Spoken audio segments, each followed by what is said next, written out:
Hi అండి. అందరూ ఎలా ఉన్నారు? బాగున్నారా? Welcome to my YouTube channel moms recipes. ఈరోజు మన ఛానల్లో పొట్లకాయ ఫ్రై ఎలా చేయాలో చూద్దాము. దానికోసం ముందుగా కడాయి పెట్టేసుకొని ఆయిల్ అయితే వేసుకుందాము. ఇందులోకి పోపు దినుసులు, వెల్లుల్లి, అలాగే ఎండుమిర్చిని కూడా వేసుకొని ఇవి కొంచెం ఫ్రై అయిన తర్వాత ఆనియన్, పచ్చిమిర్చి, కరివేపాకుని కూడా వేసేసుకుందాం.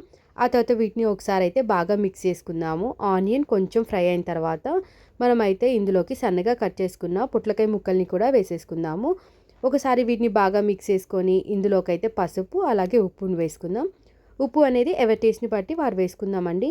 ఒకసారి వీటిని బాగా మిక్స్ చేసుకొని మనమైతే మూత పెట్టేసుకోవాలి.